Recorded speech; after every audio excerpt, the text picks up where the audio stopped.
Hello friends, welcome to கண்கலை family vlog. இன்றைக்கி நம்ம வீடியோவில் என்ன பார்க்க போகிறோன்னா குட்டி குட்டி கிச்சன் டிப்ஸ் அண்ட் ரிவ்யூ சைடை தான் பார்க்க போகிறோங்க.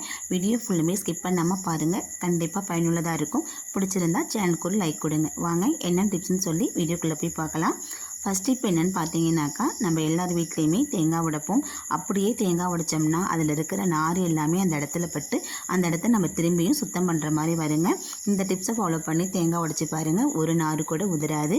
ஒரு பாத்திரத்தில் தண்ணி வச்சுட்டு அந்த தேங்காயை லேசாக முக்கி எடுத்துட்டு நம்ம அதை உடைச்சி எடுத்தோம்னா கண்டிப்பாக ஒரே ஒரு துகள் கூட கீழே கொட்டாது. நம்ம உடைக்கிறதுக்கும் ஈஸியாக வரும். இந்த மாதிரி டிப்பை ஃபாலோ பண்ணி பாருங்கள். நம்ம அலசும் போதே அதில் உள்ள துகள் எல்லாமே தண்ணியில் வடிஞ்சிக்கும்.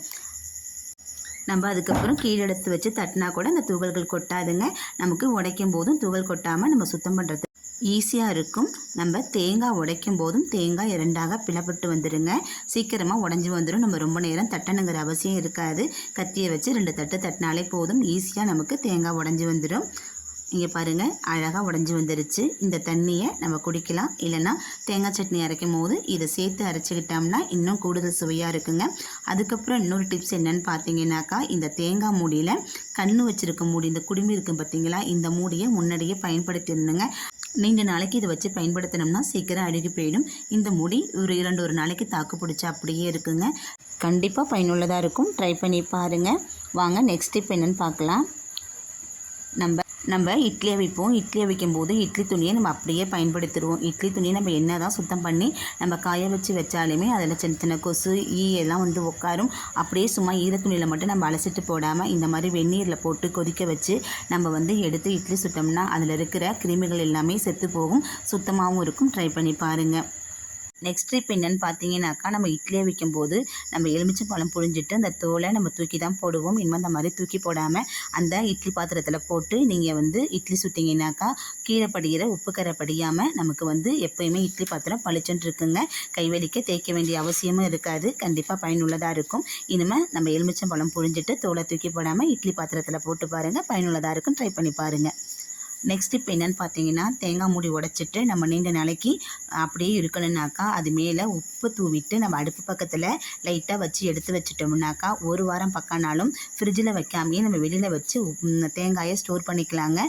கண்டிப்பாக வீணாக போகாது. ட்ரை பண்ணி பாருங்கள்.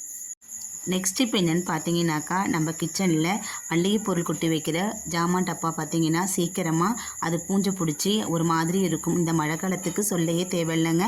நம்ம ஜாமான் வாங்கிட்டு வந்தோன்னே அப்படியே கொட்டாமல் கொஞ்சம் அலுப்பு பார்க்காம அந்த பொருளை வேறு இடத்துல மாற்றிட்டு அதை உடனே தேய்ச்சி கழுவி காய வச்சுட்டு அந்த பொருளை மாற்றிக்கிட்டோம்னா அந்த டப்பாவும் சுத்தமாக இருக்கும். நம்ம கிச்சனை பார்க்குறதுக்கு அழகாக இருக்குங்க. இதை அப்பப்போ சுத்தம் பண்ணிட்டோம்னா நம்ம மொத்தமாக க்ளீன் பண்ணுற வேலையே நமக்கு மிச்சமாக இருக்கும். நான் சுத்தமாக க்ளீன் பண்ணி எடுத்துட்டு இப்போ இதில் டீ தூள் தாங்க கொட்டி வச்சுக்க போகிறேன். இந்த மாதிரி நீங்களும் ட்ரை பண்ணி பாருங்கள். அப்பப்போ வாங்குகிற பொருளை அப்பப்போ க்ளீன் பண்ணி நம்ம ஒன்றா எடுத்து நம்ம கவுத்துட்டோன்னா நமக்கு கைவலிக்க நம்ம தேய்க்க வேண்டிய அவசியம் இருக்காது. நம்மளுக்கு வேலையும் மிச்சம், கிச்சனும் எப்போயுமே நீட்டாக அழகாக இருக்குங்க. 2வது நம்ம கொட்டி மீதம் உள்ள பொருளை நம்ம லாஸ்ட்டாக சேர்த்து வச்சுக்கணும். அடியில் போட்டுட்டோம்னா அடியிலே கடந்து போகும். ட்ரை பண்ணி பாருங்கள்.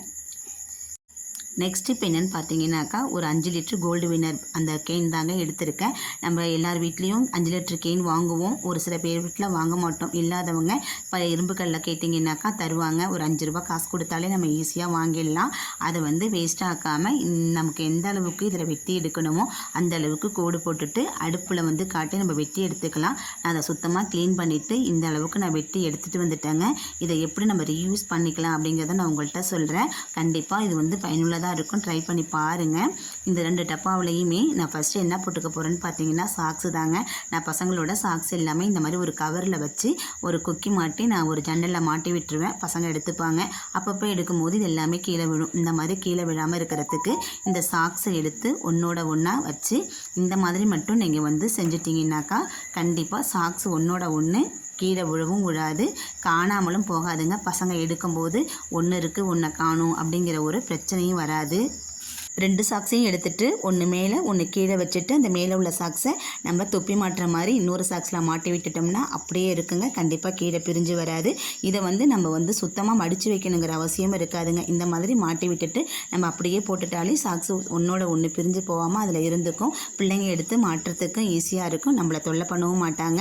இதை கவரில் மாட்டி நம்ம ஜன்னலில் தொங்க விடுறதுக்கு இந்த மாதிரி ரெடி பண்ணி செல்ஃபில் ஒரு ஓரமாக நம்ம வச்சிடலாங்க. அதுவும் முடியல, செல்ஃபில் இடம் இல்லைனாக்கா இந்த நடுவில் ஒரு ஹோல்ஸ் போட்டு இதில் ஒரு கயிறு கட்டி நம்ம ஜன்னலில் தொங்க விட்டுட்டாலே அந்த பசங்களுக்கு எட்டுற அளவுக்கு வச்சுட்டோம்னா அவங்க எடுத்துப்பாங்க. ட்ரை பண்ணி பாருங்கள்.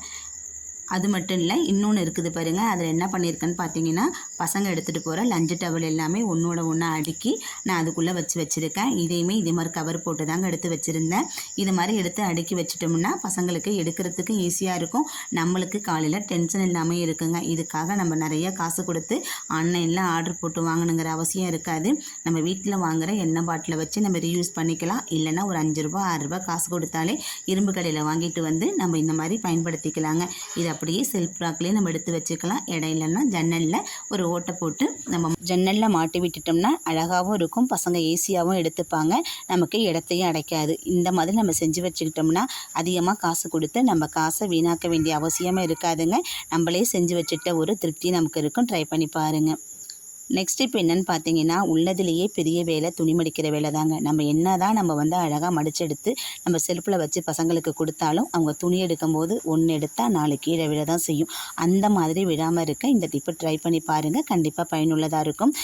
நம்ம ஃபேண்டாக இருக்கட்டும், இல்லை பசங்க போடுற ட்ராயராக இருக்கட்டும், அதை எடுத்து ஒன்று மேலே ஒன்று வச்சு மடிச்சுக்குங்க. மடிச்சுட்டு ஒரு டவுசரோட காலை மட்டும் எடுத்து மேலாப்பில் நீங்கள் வச்சுருங்க. இந்த மாதிரி மடிச்சுட்டு நீங்கள் மேலே இருந்து இதை சுருட்டிக்கிட்டு வாங்க.